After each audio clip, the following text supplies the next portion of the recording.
It is my very great pleasure to introduce Dr. Theodore Garland Jr. Um, this is a sort of an extra pleasure for me on a personal level because Ted was on my committee during my PhD when I was at UC Riverside. So, Dr. Garland is a distinguished professor in the Department of Evolutionary Ecology and Organismal Biology at the University of California, Riverside. Recently changed names, so that's exciting. His research focuses on the evolution of complex traits, particularly in the field of um, evolutionary physiology, which he studies by combining theoretical and experimental methods. So his lab has been breeding multiple lines of mice that are selected for their propensity for high voluntary wheel running for almost 30 years now, I guess it has been. And he uses his system to study the evolution and adaptation of behavior and neurological and physiological and anatomical consequences of that. And so that's what we're going to be hearing in the latest updates today. So please take it away, and thanks so much for joining us, Dr. Garland. Yeah, thanks for the invite. So here's my title slide, and as Kathleen was saying, we're going to be talking about the evolution of voluntary exercise in house mice, as you can see there. And so what we do in our lab is evolutionary physiology. This is a slide I put together a number of years ago that kind of shows the questions that come from this sort of hybrid field. And, in evolutionary biology, we're interested in things like how populations change over time. We use model organisms, but this would be to elucidate basic genetic and evolutionary principles and how important are selection and random genetic drift and so forth in shaping the biological diversity we see in the natural world. Over in physiology, we want to know how organisms work. And when we use model organisms here, it's often to elucidate basic physiological principles or maybe disease processes. And we're interested in things like the line between what you might call normal individual variation and pathological conditions and so forth. And I like to think the field has progressed beyond, pick one from column A and one from column B, because we have these kind of questions that emerge, such as how does the way organisms work influence the way they evolve? So do the nuts and bolts of how an organism is put together perhaps constrain the evolutionary options? And a kind of more specific question that I've been interested in for a long time is how does behavior evolve? Behavior is, of course, a complex trait, and it involves the brain, which is, of course, sending the signals to actuate muscles to cause behavior to actually happen. And so that means we're going to have components of both what you might call motivation and reward that's received from a behavior, as well as the ability to perform that behavior that are going to have to evolve in concert in some sort of coordinated fashion. But then, of course, we've got all the subordinate traits that cause variation in motivation and abilities. So that'd be things like reward circuitry of the brain, the sizes of particular brain regions. And then here we've got exercise physiology, muscle, liver, heart, and so forth. And then we can go even lower down in biological organization, and we can think about the genetic and genomic basis of variation in these subordinate traits, which then lead to variation up here. Another thing we might be interested in about behavior is the possibility of maternal effects, maybe non-genetic maternal effects. In mammals in particular, you've got many opportunities during gestation, lactation, and other forms of parental care where things the parents do could have strong and potentially long-lasting effects on the behavior of offspring. And you can certainly think of possible examples of that in human beings. And then most recently, there's been lots of interest in the role that the microbiome plays in various aspects of biology. So we, like everybody else, have dabbled in that a bit with collaborators. So I'll give you a few results on that that are kind of interesting. So the behavior that I've been particularly interested in for a long time is activity levels. And that's because I have a longstanding interest in exercise physiology and metabolism. And activity levels, such as moving around the home range or whether you like to jog or not, are known to be hugely variable at the level of individual differences. Some people like to jog, some don't, and so forth and so on. And it's also true if you look at things like laboratory mice, there are different strains of mice that are inbred strains you can buy that run at very high levels, others that don't run very much, and so forth. And the thing about activity levels is they can have a variety of consequences. Of course, they're going to have consequences for energetics, how much food you need. If you're moving around a lot, you're going to run into lots of other potential food items, but also other predators, members of the opposite sex, and so forth. And then they have big consequences for health. For example, it's known that certain societies that routinely engage in high levels of physical activity in their daily business, or, before we had westernized societies where everybody's sitting in front of their computer screen all day, activity levels seem to be both promote health and they can also cure various diseases. So they're, important from that standpoint. And yet the biological basis of these individual differences is poorly understood. In humans, we all know about cultural things such as whether you live in a safe neighborhood, whether you have a park across the street where you might go out and be active, or you can afford to join a health club or something. But beyond those sorts of things, we've been interested in the underlying biology of individual differences, going on down to the level of genetics. And that sort of thing, of course, is going to be easier to study not in humans where you have all sorts of confounding factors, but in something like house mice, where you can eliminate a lot of those. And one of the approaches we've used over the years is what I'm going to talk about today, which is the use of a selection experiment. And this is a book that I co-edited a number of years ago now. And we defined experimental evolution as a situation in which populations are studied across multiple generations under defined and, an important point, reproducible conditions, because reproducibility is, of course, a key fundament of the scientific method. And once you have successfully bred some replicate lines for a particular trait, then you can compare that with non-selected control populations to be able to elucidate the phenotypic, genetic, and epigenetic mechanisms that may underlie the variation in the trait that you have selected for. And so some kind of basics to go into that a little bit further. Yeah, you're typically going to start with an outbred, genetically variable, I'll call it a healthy population, not like an inbred strain of mice because there's no genetic variation there. You're going to be able to target some particular phenotype. And in our case, it's voluntary levels of exercise measured on running wheels. You can look at evolutionary changes occurring in real time, that is from generation to generation. With the replication of your selected and control lines, this allows pretty strong inference. In other words, if you just had one line and you selected for some trait, how do you know it's not just, say, random genetic drift that's causing the differences? And then if we use model organisms, that'll greatly facilitate things like genetic analyses. So I'm going to jump right into the experimental design here. And then in a minute, I'll back up and tell you some of the general hypotheses we had. So we started with a population of 224 mice that we purchased from Sprague-Dawley, Harlan Sprague-Dawley. And this is an outbred strain that's maintained in population sizes of hundreds of breeding pairs. So they have high levels of genetic variation. And in fact, it's similar to what you see in wild house mice, or for that matter, in human populations when you look at heterozygosity and so forth. And we randomly mated these mice for a couple of generations, and then we randomly divided them up into 4 lines that would be selected up for high levels of exercise, and 4 that were control, not down selected, and I'll return to that point in a minute. We have 10 mating pairs in each generation. The litter size is about 10, so we have about 100 mice born in each line, each generation. The selection criterion is how much they run on days 5 and 6 of a 6-day test. This is what the wheels look like. They're actually rat-sized wheels. They're attached to normal housing cages where they have ad lib water and food hoppers on the other side there, you can't see it.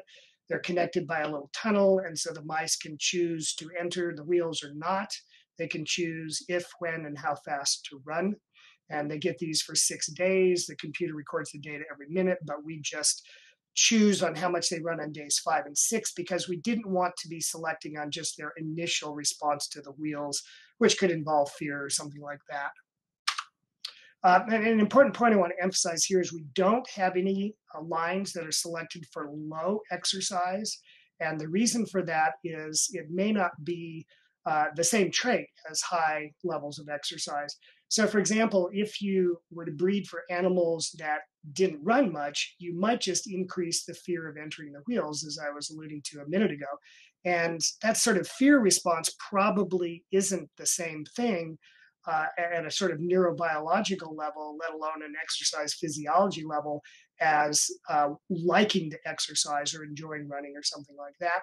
And this fits in with the general feeling in human psychology nowadays that so-called active behaviors are not necessarily the opposites of sedentary behaviors, like, my kids like to sit around and watch video games all day. That is not the opposite or on the same continuum of liking to go out and exercise. And then another thing to think about if you're doing a selection experiment on any sort of performance related trait, you always have the possibility that you may just increase the frequency of deleterious recessive alleles in the population that would give you sort of screwed up or sickly animals from a variety of causes, but that wouldn't be really what you're looking for.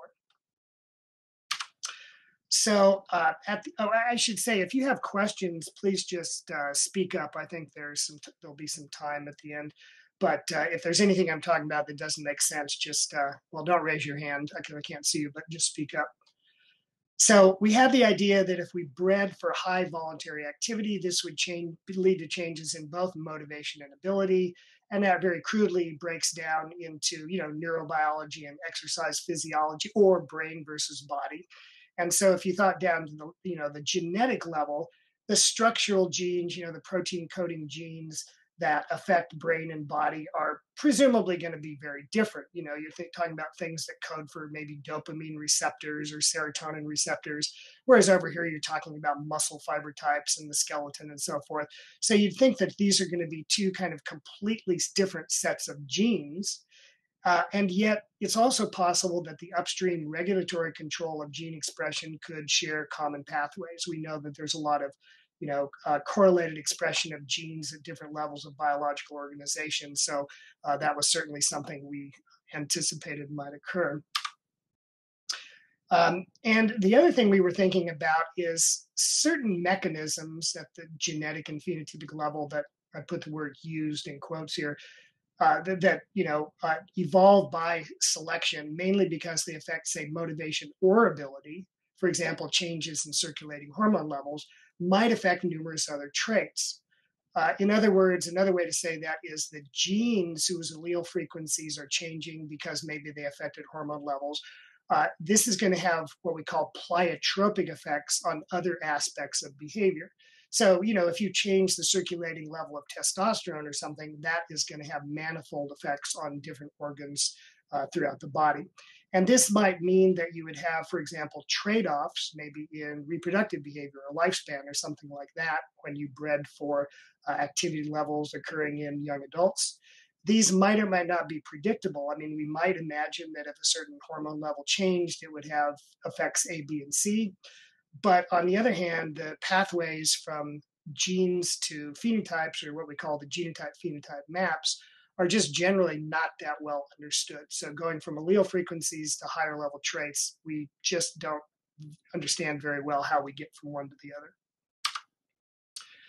So as Kathleen was saying, this began in 1993. We published about 180 papers on these. They're all available on the website. This was a graduate student and a postdoc who started the experiment with me. This is a picture when we were a little bit younger back in Wisconsin. And this just shows another picture of the mice and their wheels.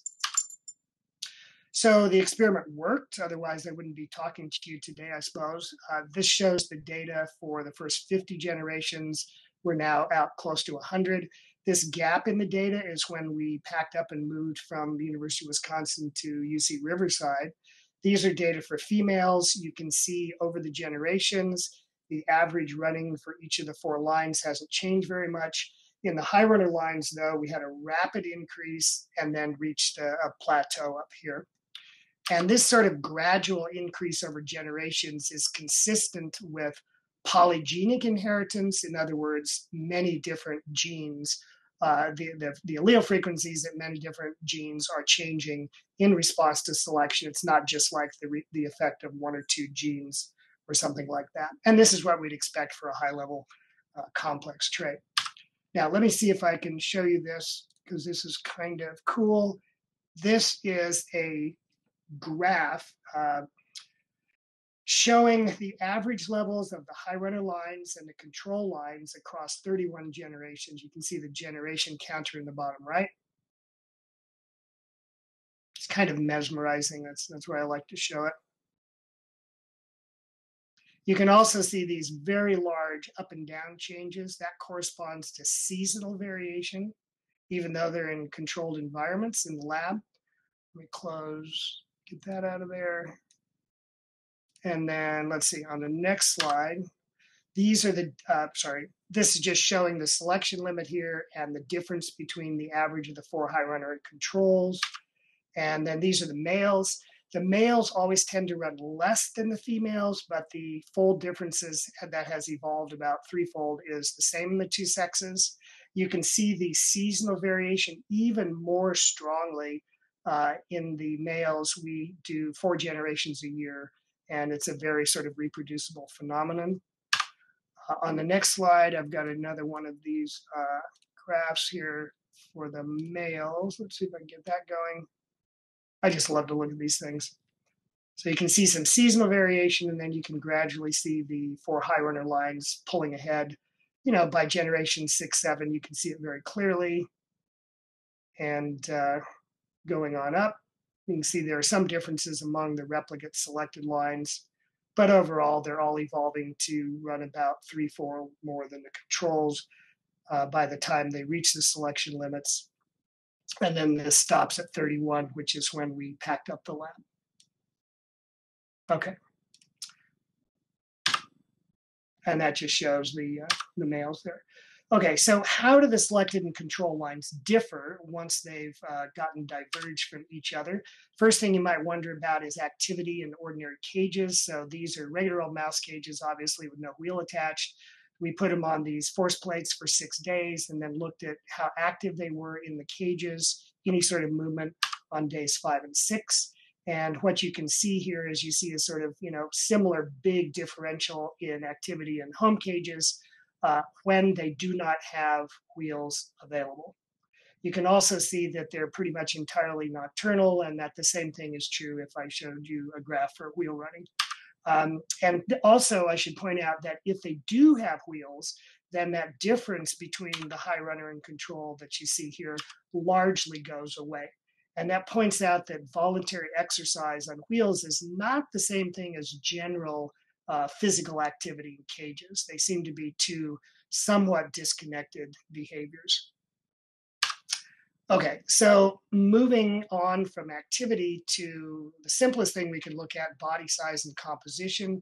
The mice from the high runner lines have evolved to be smaller in both mass and length. For their length, they're thinner, they have less body fat, and that's even when they're housed without wheels. They also eat more for their body mass, even when housed without wheels, which you can associate with their higher physical activity. But we've never seen any differences in things like basal or resting metabolic rate. We do have a number of differences in endocrine function. So the mice from the selected lines have evolved lower levels of circulating leptin. Now, leptin is produced by fat, so you would expect, not surprisingly, that they would have lower leptin levels because they have less body fat. But this differential is also statistically significant if you use the amount of body fat as a covariate in the analyses. So something fundamental has changed in the regulation of leptin levels, not just the fact they have less body fat. They also have higher circulating adiponectin levels. This is another hormone that's produced by fat. And then something I'm going to talk about a little bit at length is they have higher circulating corticosterone levels, and that's even at rest during the day. Now, corticosterone, in addition to being a so-called stress hormone, is also a good metabolic hormone. It helps mobilize carbohydrates for in service of a physical activity. And so, not surprisingly, if you grab them off the wheels at night when they're running, they have higher cort levels. But a surprising thing, perhaps, is they have higher levels even at rest during the day. And so we have been trying to understand whether this is an adaptation that has evolved because it does help with exercise physiology and abilities, or maybe it's just a byproduct of having altered things in the brain. And I'll talk more about the brain in a minute. And so one of the things that's known in the literature is that high cort levels will cause a reduced growth rate in mammals. So I've told you, well, here are the data showing the twofold higher resting corticosterone levels in the high runner and control lines in both sexes. Males have lower levels than females, but you can see the difference in both sexes. And these are some data showing cort levels square root transformed here versus adult body mass. And you can see that there's a pretty clear negative relationship. And it doesn't just seem to be like two clouds of data points. It really looks like there's something quantitative going on there. These are some other data where we looked at growth rate from just after weaning on into, into adulthood.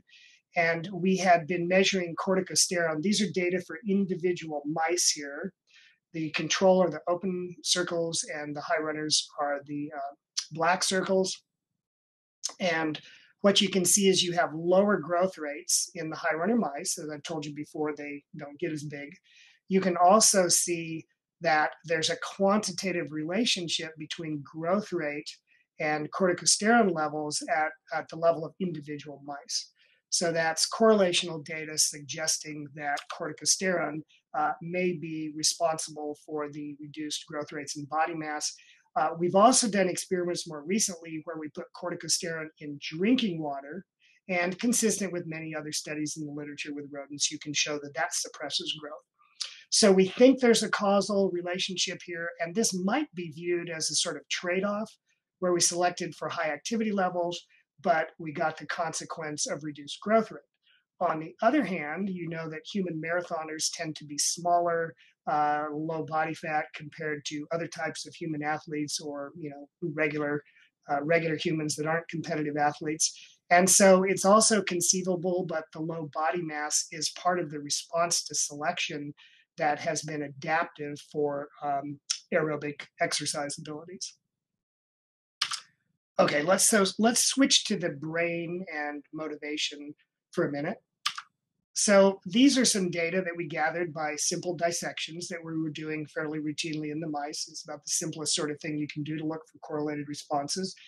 And what this shows you is if you look at the cerebellum, this is a plot of brain mass versus body mass for a whole bunch of selected and control mice. And of course, it's correlated with body size. Bigger mice have bigger brains.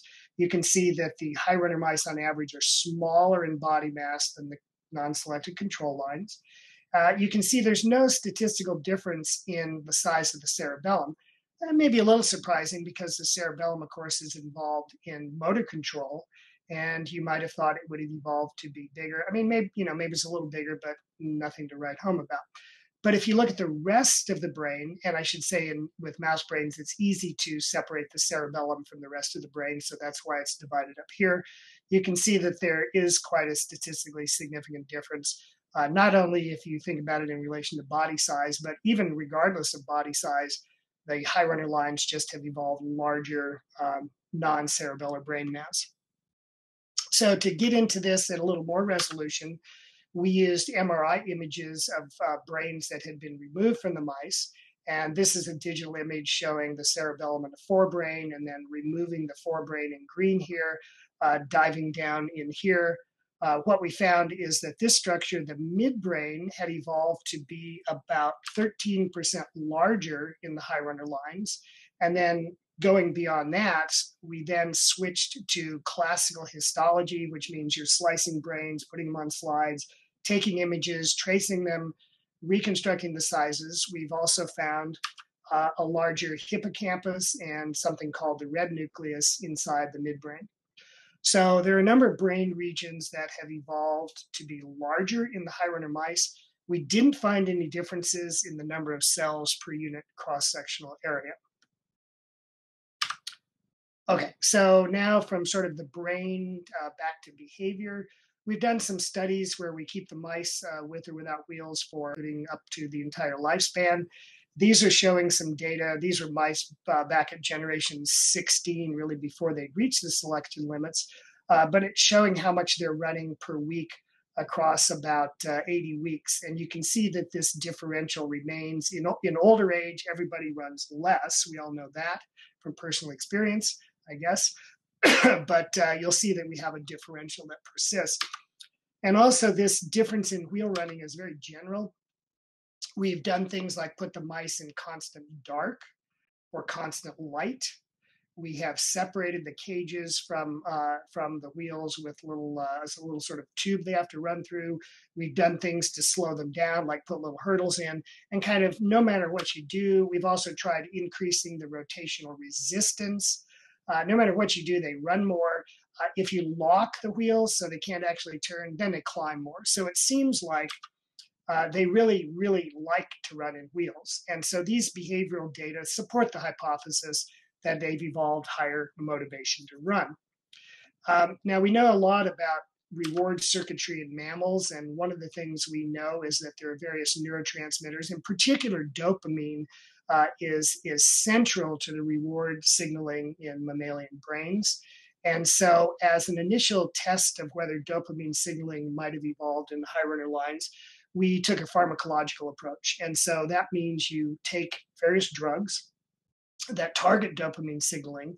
And in our case, we give them a little intraperitoneal injections, like at night when they have access to wheels, and then you see what happens. And so actually, I like to say our lab has done a lot of drugs, but maybe I should rephrase that. So we've done a number of drugs that target dopamine, such as Ritalin, and I'll show you data for Ritalin in a minute, and various others that target dopamine in different ways, sometimes kind of non-specifically, like cocaine. We've used Prozac to get serotonin. We've used drugs to get endogenous opioids. You may know these are used to treat heroin addiction, for example. And then most recently, we've looked at the endocannabinoid system, and I'll show you just a little bit of information about that. So with respect to dopamine targeting drugs, what we found is that there are several of them that had differential effects on the control and high runner lines. So that implies that the high runner lines have evolved to be different. So for example, Ritalin, if you give Ritalin, and these are showing data, these are mice that have been given a couple of weeks of wheel access, so they reached a stable plateau in running. And then we go in the middle of the night, we give them a little Ritalin injection at an appropriate dose. And what you can see in the control lines, it really had no effect, although about an hour later, it actually stimulated activity. And if you know human kids that have ADHD versus don't, Ritalin is a stimulant, and it will stimulate activity in kids that are non-ADHD. But like in ADHD kids, and I have two, so I know a little bit about this. If you give them Ritalin, it definitely reduces their activity. And here you see, you might think of this as sort of treating their hyperactivity basically down to the level of the control lines, and then it wears off. Okay. So this argues that the high runner lines of mice are a potentially useful model for studying human ADHD, but we kind of like to look at it the other way too. So things we learn about ADD, ADHD in humans are potentially giving us insights into the high activity of our selected lines of mice. Now, an important point I want to make is none of those drugs I listed on that previous slide ever increased wheel running in the high runner lines. They would increase, you give cocaine to a regular mouse, it increases their activity, yep, but nothing increases it in the high runner lines. And so this is showing us, consistent with that selection limit in wheel running itself, that motivation and or ability to run must be at some sort of physiological limit. Now, the last thing I wanted to say about this pharmacology we've been doing is we've done some drugs targeting endocannabinoids. You may know that endocannabinoids were discovered, 15 years ago or so. And these are the body's natural chemicals that glom onto cannabinoid receptors. And it's just a sort of fortunate coincidence, I guess, that marijuana has, cannabis has cannabinoids, that THC and so forth, that also hit these same receptors. And lucky for us, I guess. What we found was that females and males respond differently to agonists and antagonists. And the interesting thing about this is it's not only an example of sex-specific evolution, in response to the breeding we've done. But also it has implications for understanding the evolution of sexual dimorphism in general, and also for things like the treatment of obesity and smoking and so forth. So drugs targeting the endocannabinoid system are kind of all the rage now for doing these sorts of things. And these results from our mice imply that what works for males may not work for females and so forth. Okay, so now what I'd like to do is leave the brain and motivation side of things and talk about exercise physiology, things that may have evolved as adaptations to our imposed selection. The first thing you might imagine is, what if you test their actual endurance ability on a treadmill, and you find indeed that the mice have evolved higher treadmill endurance capacity during forced exercise. Also, you can measure oxygen consumption when they're running in a situation like this, and they have a higher maximal aerobic capacity, or VO2 max. That's considered to be the single best indicator of cardiopulmonary function in mammals, and so that makes sense. They have evolved larger hearts, and I'll say more about that in a few minutes. They've evolved larger femoral heads, and that kind of makes sense because they're running, tens of thousands, hundreds of thousands of little limb cycling frequency, limb cycles, per night.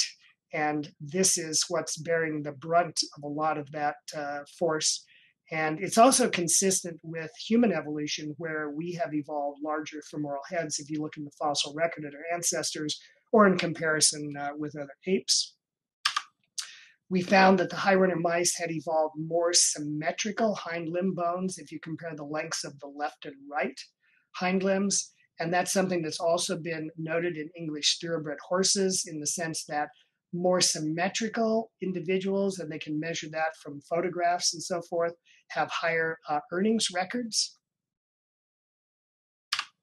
Okay, enough of that. Now let's switch on to some of the genetic analyses we've been doing recently, trying to see what genes have changed in allele frequency across generations. And this is showing the analysis of some whole genome sequence data we got from collaborators at University of North Carolina and Jackson Labs, where we had data for 80 mice, 10 from each of the 8 lines. This is a very expensive proposition, but we were able to get all the sequence data for free, otherwise it couldn't have happened. And what we found is a total of 61 genomic regions across all of the somatic chromosomes. We didn't have good markers on the X and the Y, show statistical evidence of differentiation, that is, changes in allele frequencies between the 4 high runner lines and the 4 control lines. And this is a Manhattan plot showing the, in this case, high values mean low p-values or high levels of statistical significance. And then this is, correcting for false discovery and so forth. You can see lots of these peaks scattered across the genome. So as we already pretty much knew, it's a highly polygenic trait. Lots of things are involved. And we tried to look at gene function using gene ontology, and also reference to knockout phenotypes in mice, where they've knocked out a particular gene and said, oh, it affects, heart development or something like that. And the differentiated genes, or SNPs at various regions in the genome, are associated with both behavioral and motivational systems and or athletic ability. I won't go into these different genes. And so these changes in allele frequencies are consistent with this idea that we've had the evolution of both motivation and ability for endurance exercise in the high runner mice. Now, there were some unexpected findings, and maybe the most interesting was that we got differentiation of vomeronasal genes. So the vomeronasal organ is an olfactory organ. Humans don't have them, but lots of mammals do, and lizards and snakes and so forth have them. And we found differentiation and a number of vomeronasal related genes. It's the big gene family found on several different chromosomes. And then in a follow-up study by collaborators at UC Riverside, we found differential gene expression for a number of these that coincided with where we had found SNP differences. And so this leads us to propose that olfaction may play an important role in motivation for voluntary exercise in mammals. And we've been trying to get funding to pursue this, but so far unsuccessfully. But we think, for example, that one of the reasons people like to go to gyms and work out with other people present may have something to do with the odors that they're experiencing. And of course, they've done these studies in humans where they give women soiled t-shirts or sweaty t-shirts from males, and they find that they prefer the sweaty, stinky ones to the non-sweaty ones and so forth. And the other thing, we have some behavioral data. These were analyses of about the first 75 generations of the selection experiment. And what I didn't mention to you was that we have about 200 wheels. We need to test about 600 mice per generation. And what that means is that we don't have time to clean the wheels. We give them fresh cages, water, food, and so forth, but we don't have time to disassemble all the wheels and clean them. And so that means that the second and third batches of 200 mice go on a wheel that has odors on it still from some urine and feces from the previous mice. And the vomeronasal organ picks up odors that are attached to surfaces, not airborne. And so what we found was that if you go on a wheel that had a previous female or male rather than a clean wheel, it affects your wheel running. On all 6 days of running, we breed based on days 5 and 6. And what you can see is there's a stronger negative effect in the high runner lines than the controls. So somehow the vomeronasal system signaling and the vomeronasal organ feeds into the reward centers of the brain seem to have been co-opted during the evolutionary process and are involved in the reward or motivation that the high runner mice are receiving from wheel running. So I thought I would mention a recent cross-fostering study that we have done to look at possible maternal effects. You know, the high runner mice are being reared and also gestated by high runner moms. So it's possible that there are things, for example, in milk composition that could affect wheel running. So we did a study where we cross-fostered at birth, control to other controls, control to high runners, vice versa, and so forth. And what this slide shows, it has absolutely no effect on wheel running. So these are the different combinations. Birth parent is a control, foster parent's a control, birth parent control, high runner, et cetera, et cetera. And you just need to look at all these bars and you'll see there is no statistically significant difference for any aspect of wheel running, whether it's total revolutions per day, which is what we breed for, the number of minutes of activity of running per day, the average running speed, or the maximum speed we ever see on any 1 minute interval over the couple of days. So there don't seem to be any, there's no evidence for postnatal non-genetic maternal effects. And then finally, let's just say something about the gut microbiome. We have used sequencing of genes that can tell you what bugs, what bacteria are in the gut, and found some evidence for differentiation and published a couple of papers on that. But what I wanted to show you here was just an experiment in which we administered broad spectrum antibiotics in the drinking water, a paradigm that's been used before in rodents many times. So we had both mice from the non-selected control lines and from the high runner lines, given a couple of weeks to acclimate to the wheels and get, hit their stride, if you will, reach peak wheel running levels. And you can see that's, about threefold higher than the control line mice, which is what we expect. Then we started giving them antibiotics in the drinking water for about 10 days. And you can see it had no effect on the control line mice. This shows running before and during the antibiotics. This shows the running in the high runner mice, and you can see it was reduced by a significant amount. So you have a highly significant line type by antibiotic interaction. Now, the next thing we wanted to do, having cleared out their gut microbiome, was to do transplants where we would give fecal gavages of high runner microbiome that we had obtained from their fecal material to the controls and vice versa, and see if we could increase the running of the controls. Unfortunately, that thing called COVID-19 hit, and we had to cancel those experiments because we couldn't be on campus. But I'm hoping, and that PhD student, Monica McNamara, has finished, but I'm hoping that I can convince another student to pick this up. I have no idea what my time is like. Can somebody tell me that? Yeah, you've got about 15 minutes. It's about almost Oh, quarter to okay. I've one, got lots of time, including questions. so I Yeah. can take a breath. Yeah. All right. So recently we've started doing meta-analyses of these many statistical results we have across generations. And here's one I'll show you that is in preparation, a graduate student, Nicole Schwartz, and Bob Rosenthal, who's an expert on meta-analysis here at UC Riverside. And so what I'm showing you here on the left is data for body mass. And what I'm showing you is across these different generations up to around 90, this is the statistical significance, or the p-value, for comparing the high runner and control lines of mice. And of course, at the beginning, there's no difference. But gradually over time, you get a divergence. And so this shows the p-values going down, down, down, and then starting to be below 0.05 and staying pretty low up to now. And we're gathering more data out here, or have gathered, just haven't updated this graph yet. And this is one measure of effect size. We're using R as a measure of effect size. So that's bounded between minus. And you can see that the effect size is increasing. We've got it signed as negative here to indicate that the high runner mice are becoming smaller over time. And you can see that it goes down and then it sort of flattens out and remains.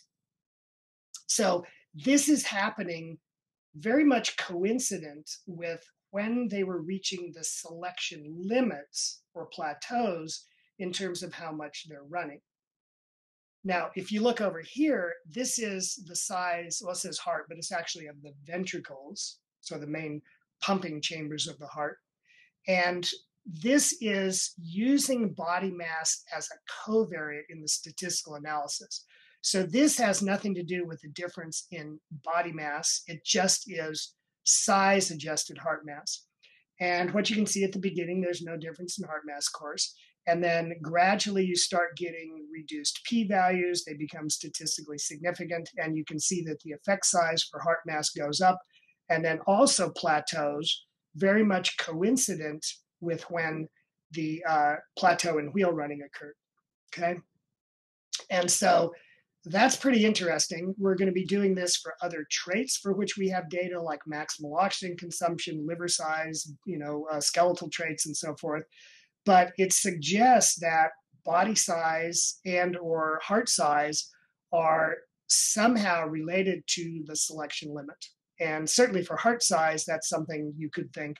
Now it begs the question of why the heart couldn't evolve to be, somewhat larger if it's actually a limiting factor. In any case, those are some results that we're still working on right now. And then another thing I wanted to show you related to this is a sort of snapshot of what was going on in a whole bunch of different traits right around generation 20 to 24. We had done a bunch of measurements pretty intensively right around here. And this is just a little dot plot showing you that we had 180 traits in this analysis so far. We're adding some more right now. And we had them in a variety of different categories. So these are just sorted alphabetically. This isn't a nice fancy graph yet. So we have traits related to wheel running on days 5 and 6. So this is broken down as revolutions per day, minutes per day, average speed, males versus females, and so forth. So we have about 14 different measures from a couple different generations of that. We had some measures of wheel running on day 1. So the very first day they received wheels, some measures of wheel running over longer periods, like 2 weeks, 4 weeks, 8 weeks. Had a bunch of physiological traits and performance traits like maximal oxygen consumption, maximal sprint speed, organ masses, maternal behaviors, litter size, a whole bunch of skeletal traits. We were hitting that pretty heavily then, body size, and then some other behaviors. And this is a box plot just of the p-values, or the significance levels. Again, just arranged alphabetically. We haven't totally decided how we want to break these traits down into categories yet. But what you can see is you have very low p-values, less than 0.05, for most of the measures on wheel running on days 5 and 6. There is an outlier up here, which is the number of minutes run per day by females.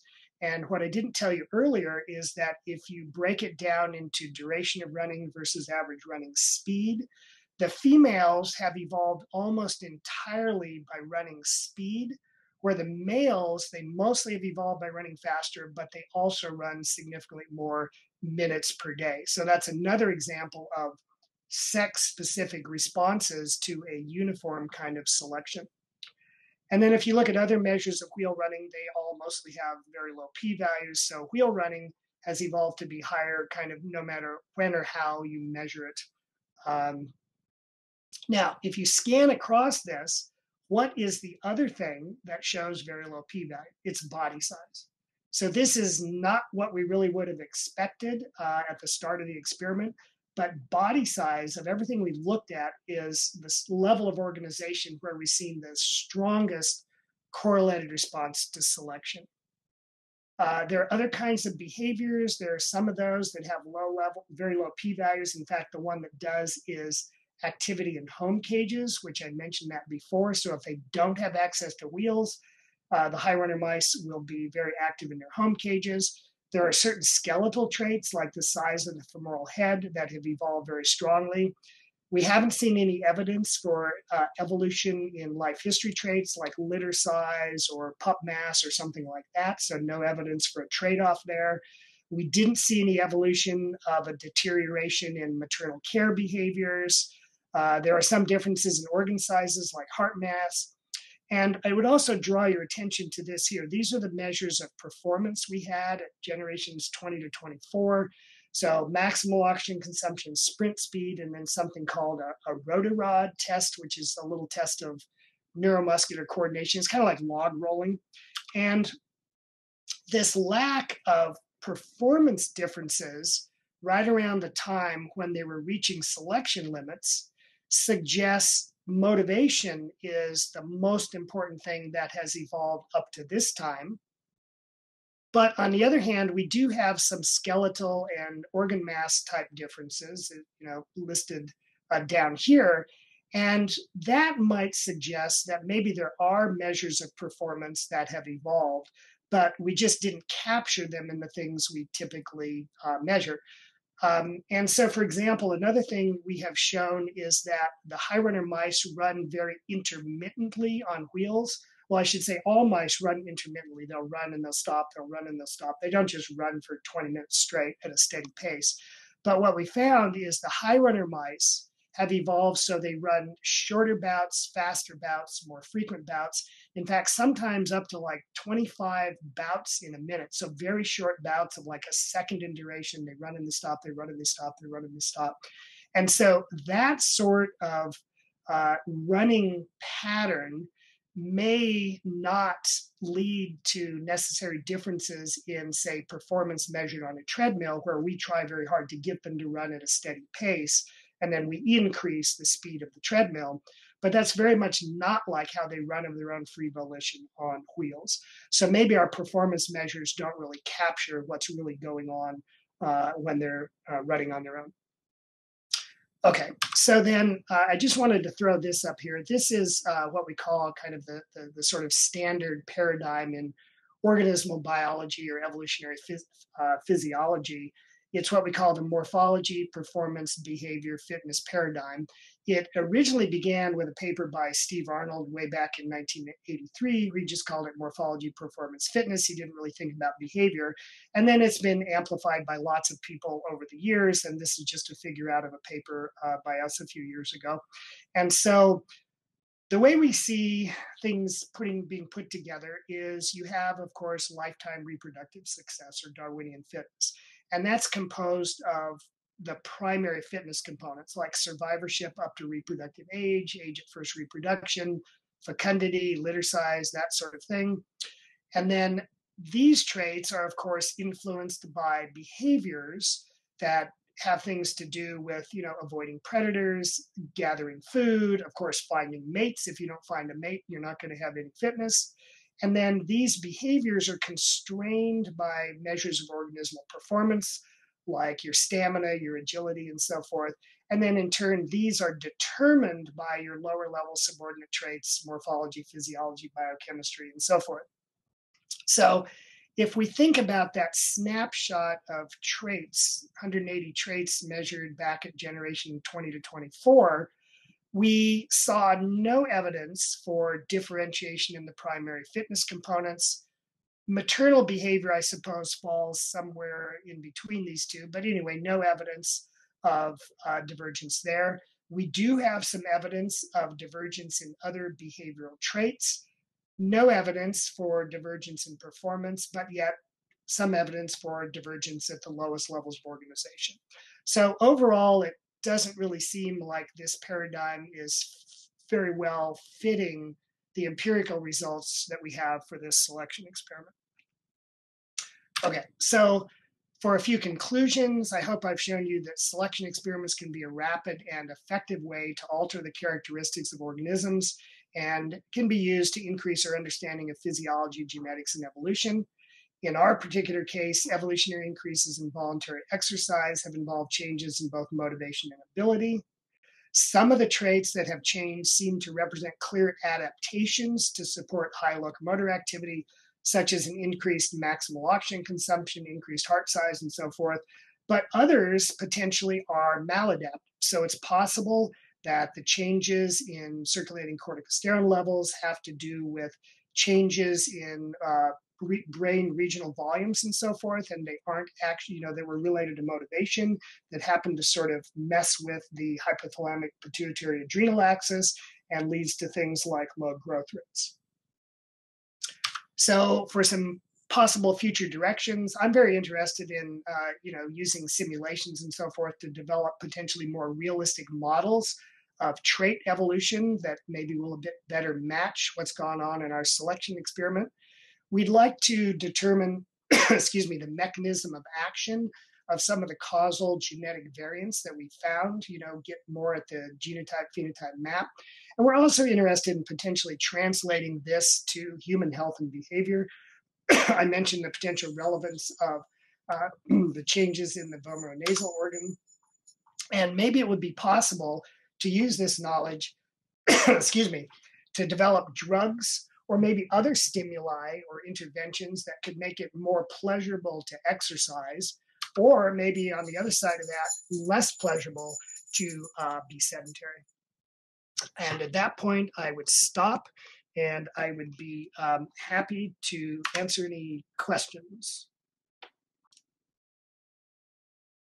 So I think I've stopped sharing.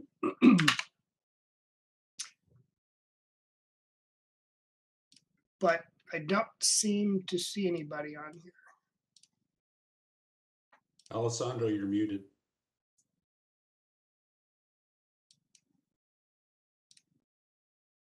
Move this one. Can you guys hear me now? I can hear you. Okay, yeah, sorry. This thing wasn't Oh, working. now I can see you. But Okay. let's thank Professor Garland for the great presentation. And we can open the discussion to a few questions.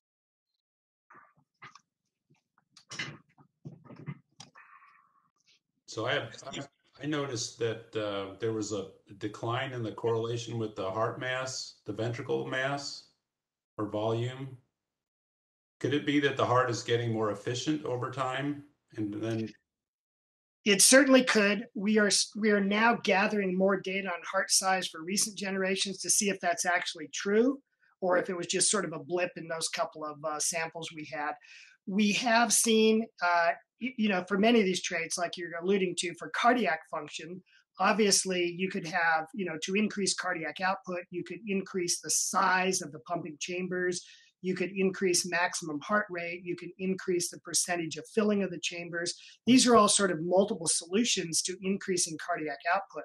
And it's definitely possible that an initial response will involve something like the size of the heart, and maybe that's, more energetically costly than increasing efficiency. But we don't have measures of things like cardiac filling across all of the generations, unfortunately. We certainly have seen with some of the skeletal responses that differences that were apparent early on have gone away and other differences have appeared. So we're trying to understand why we have this sort of phenotypic churn or maybe genetic churn, with sort of one kind of adaptation replacing another over time. And if that has to do with, modifier loci or deterioration due to drift that's compensated by other traits or what have you. Awesome. Other questions?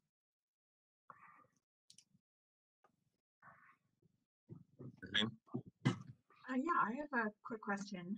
I was wondering if you have looked into any kinematic differences across the lines. Did you say enzymatic? Sorry, kinematic. Oh, kinematic. No, as you probably know, we're remiss in doing that. And the primary reason is A, not having students who really are into that, and B is with something as small as a mouse, if you're trying to shave the joints, put on markers and this, that, and the other. The other thing is it's, other than getting to run like across a force plate or run steadily on a small treadmill, it's hard to get them to do natural behaviors, so we were hoping to do like an XROM thing where they could be running in a large wheel, but our collaborators on that kind of let us down. So if you have any ideas, we were able to use a treadmill from a commercial supplier that has a clear surface and high-speed video from below and show that they have evolved a narrower gait, okay, and some differences in how digitigrade they are when they run, but not what you'd call kinematics per se. Yeah, I think I had remembered some of that work, yeah. But especially the consequences of the shifts in the skeletal morphology, right, you expect would translate to differences in how they're generating forces, I guess.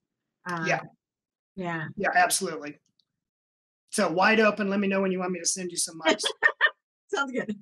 Or you can come on out and visit for a couple of weeks. Either way. Awesome. Other questions?